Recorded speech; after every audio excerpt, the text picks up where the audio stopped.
दिल्ली सरकार के कद्दावर मंत्री परिवहन मंत्री कैलाश गहलोत ने पार्टी छोड़ी। इसको लेकर काफ़ी चर्चाएं शुरू हो गई हैं, क्योंकि महज 2 महीने बाद दिल्ली में विधानसभा का चुनाव होना है। ऐसे में केजरीवाल के काफ़ी करीबी रहे कैलाश गहलोत की पार्टी छोड़ने के बाद आखिर दिल्ली वाले क्या सोचते हैं, इसी सवाल को लेकर दिल्ली तक की टीम अलग अलग इलाके में जाकर लोगों से ही पूछती है कि आखिर कैलाश गहलोत जो केजरीवाल के इतने करीबी थे, उन्होंने पार्टी छोड़ी है, इसके क्या राजनीतिक मायने आने वाले चुनाव में देखने को मिलेंगे। अपना नाम बता दें। मेरा नाम वरिंदर कुमार चड्डा, मैं निवासी सुभाष नगर। चड्डा साहब, क्या लगता है कैलाश गहलोत ने जिस तरह से कैलाश गहलोत का जाना जो है वो ऐसे लग रहा है कि आप अब जा रही है, डूबता हुआ जहाज है ये। इनके सब जो बड़े बड़े मिनिस्टर छोड़ के जा रहे हैं, तो इसका मतलब यही है कि केजरीवाल अपना बहुमत खो चुके हैं और अब मेरे हिसाब से जो गवर्नमेंट है बहुत जल्दी जाने वाली है।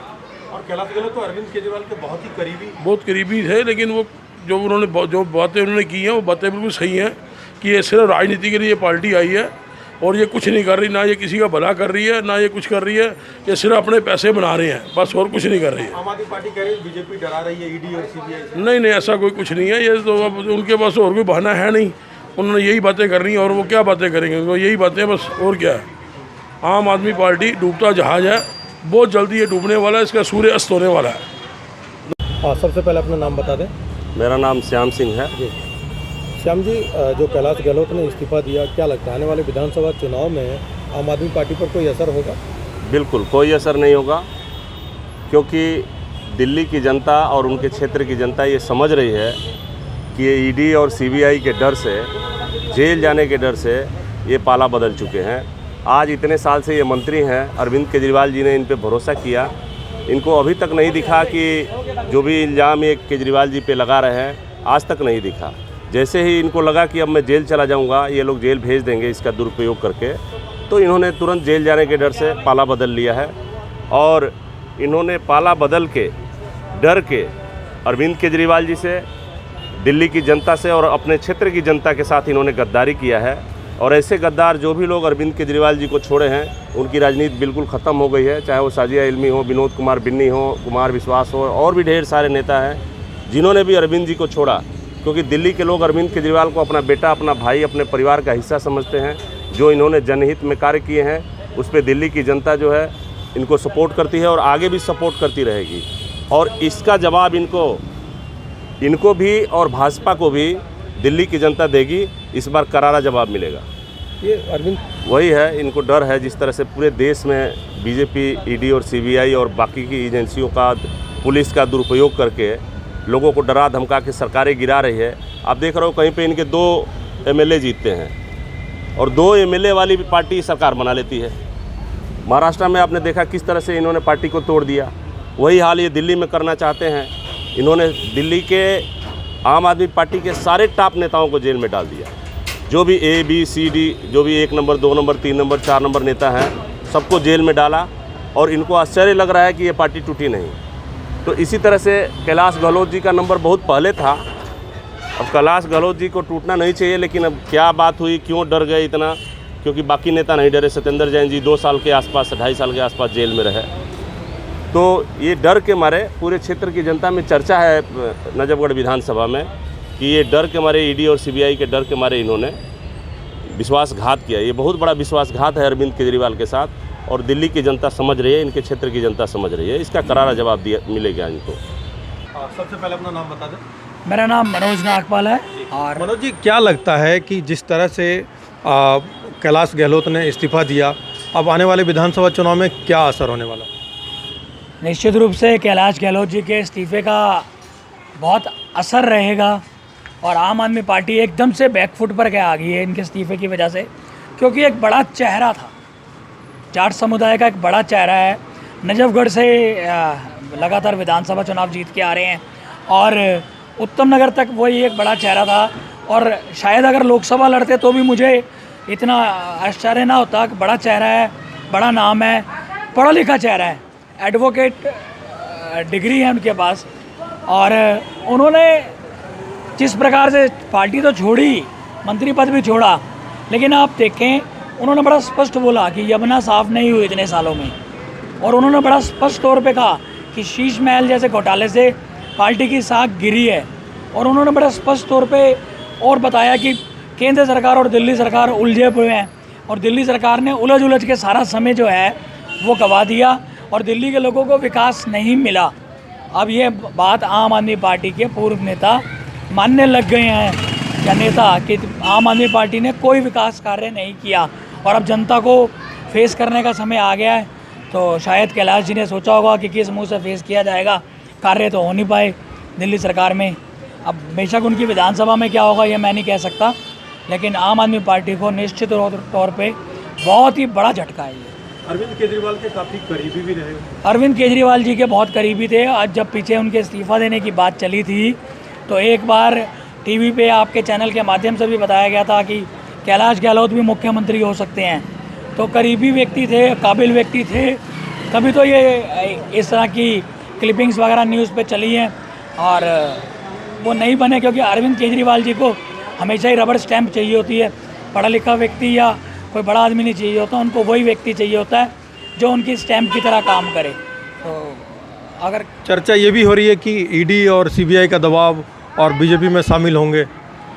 ये चर्चा हमेशा रहती है। कोई भी जब व्यक्ति पार्टी चेंज करता है तो दूसरी पार्टी कहती है जी इसके ऊपर ये दबाव था, पहली पार्टी कहती है नहीं जी ये इसका ये था।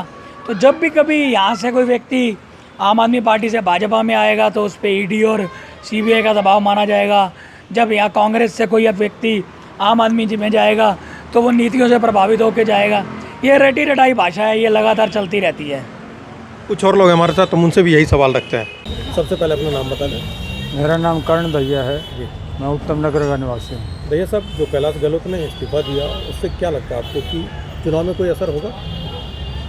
कैलाश गहलोत जी का चुनाव में कोई असर इसलिए नहीं होगा क्योंकि दिल्ली की जनता इनके चक्रव्यूह के बीजेपी वालों को आज से नहीं, 2014 के बाद में जितने भी उल्टी सीधी ईडी सीबीआई और ये काम किए जा रहे हैं सरकारों को तोड़ने के लिए, उन सब की बातों को जनता शुरू से देखती आ रही है। अब अगर ये इस तरह की राजनीति करना चाहते हैं तो पब्लिक भी इनका ऐसा ही जवाब देगी।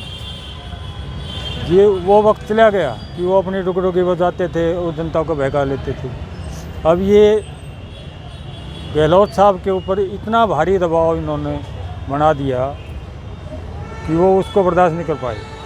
हमें मालूम है कि 2 महीने पहले इनको ईडी ने बुलाया था और वहाँ इनकी अंडर टेबल जो भी बातें हुई हैं कि वे इलेक्शन के टाइम हम ऐसा करेंगे, आप हमारी पार्टी में मिल जाना, ये करना, वो बातें अब पक्कर सामने आई हैं। और दूसरी इससे भी बड़ी बात ये है कि और उन्होंने पार्टी से रिजाइन देना था पक्षपात कोई बिना किए हुए, तो पार्टी पर इल्ज़ाम लगाने थे तो उस मंत्री तो खुद थे सरकार के अंदर, और फिर उसी दिन नेक्स्ट डे आप बीजेपी ज्वाइन कर रहे हो, तो प्रत्यक्ष को प्रमाण की ज़रूरत तो है नहीं कि आप कर क्या रहे हो। जनता आप जो कहोगे कि आप उसको पब्लिक मान लेगी, पब्लिक तो खुद एक दर्पण होती है, दीवारें दर्पण होती हैं, वो सब कुछ देख लेते हैं, महसूस कर लेते हैं किस आदमी पर किस तरह का दबाव है। और आजकल राजनीति की जो चालें हैं, जो गोटियां बैठा कर उन्होंने फिट कर रखी हैं, पब्लिक उनके बारे में सब समझती है। अब ये आम सरकारों को तोड़ने की पॉलिसी, आप महाराष्ट्र जाओ, आप गुजरात जाओ, आप राजस्थान जाओ, बनी हुई चुनिंदा सरकारों को तोड़ लिया। यहाँ तक कि अपना नाम बता दें। मेरा नाम कमल सहगल। जी कमल जी, क्या लगता है कि कैलाश गहलोत का इस्तीफा चुनाव से ठीक पहले केजरीवाल के भरोसेमंद आदमी किस तरह से देखते हैं? सर, देखते ऐसे हैं कि निश्चित तौर पे कहीं ना कहीं इनको नुकसान तो दिखेगा पार्टी को, क्योंकि आप नजफगढ़ ज़िला जो कहते हैं इनको, जो इनकी बेल्ट है जहाँ से वो एमएलए है, वहाँ के अगल बगल की 6-7 विधानसभाओं के अंदर लोता सिर्फ एक यही मंत्री थे। तो एक मंत्री ने इस्तीफ़ा दिया है जो दिल्ली सरकार में थे और मेन मंत्री थे, ट्रांसपोर्ट मिनिस्टर, तो उसके नाते पार्टी को तो फ़र्क दिखेगा ही दिखेगा। तो बस यही है। तो लोकल वहाँ के जो मतलब कि जो सपोर्टर्स हैं वो भी हैं, जो वोटर्स हैं, उसका भी फ़र्क दिखेगा। जिस तरह से उन्होंने इस्तीफे के बाद मुद्दा उठाया कि जो केजरीवाल जी के चाहे घर की बात हो, शीश महल की बात हो, या फिर केंद्र और दिल्ली सरकार के रिश्ते को, उस पर क्या लगता है आपको कि कहीं ना कहीं नाराज़गी रही हुई सरकार से? सर देखिए, जो सबसे बड़ा मुद्दा उन्होंने उठाया, जो हमने सुना था आप लोगों के माध्यम से, वो ये था कि जमुना की सफाई। सेंट्रल गवर्नमेंट ने भी बहुत अलॉट करे हैं पैसे दिल्ली सरकार को, और दिल्ली सरकार जैसे कहती है हमने काम करा है। हर इलेक्शन के अंदर केजरीवाल जी ने यही चीज़ बोली है कि मैं अगले इलेक्शन में आऊँगा तो मैं खुद डुबकी लगाऊंगा। और आपने अभी पिछले महीने छटके जो हुए हैं उसके अंदर आप लोगों ने देखा है जस की तस वही स्थिति है। तो एक वो मुद्दा था मेन, जो जमुना साफ़ नहीं हुई, तो यही चीज़ थी। नाम बता दीजिए। साथियों नमस्कार, जी। मैं जनकपुरी विधानसभा क्षेत्र का निवासी अजय कुमार शर्मा हूँ। और इस समय जो राजनीतिक गलियानों में जो प्रचार चल रही है, जैसे अभी कैलाश गहलोत परिवहन मंत्री है जिन्होंने इस्तीफ़ा दिया है, ये उन्होंने पार्टी को कमज़ोर करने के लिए बीजेपी के साथ मिलकर इस्तीफ़ा दिया है। लेकिन ये ऐसा होना नहीं चाहिए। मेरी पार्टी से या आम आदमी पार्टी से, आम आदमी होने के नाते रिक्वेस्ट है कि ऐसे बंदों को पार्टी में ना रखा जाए जो आने वाले चुनाव के टाइम में एकदम से इस्तीफ़ा देकर पार्टी का नुकसान करते हैं। पार्टी का नुकसान तो नहीं होगा, ये नुकसान होगा आम आदमी पार्टी का, आम आदमी का, जो बेचारी गरीब आम आदमी है, जिसने अपना तन मन धन से वोट देकर आम आदमी पार्टी को जिताया। और हर बारी वो चाहते हैं कि आम आदमी को सहूलतें मिलें, लेकिन ये कैलाश गहलोत जी ने जो इस्तीफ़ा दिया ये बहुत गलत किया। इससे पार्टी को कोई नुकसान नहीं पहुंचेगा, आम आदमी को ही नुकसान पहुंचेगा। मैं चाहता हूं कि आम आदमी को उठाने के लिए पार्टी ऐसे बंदों को कभी टिकट ना दे।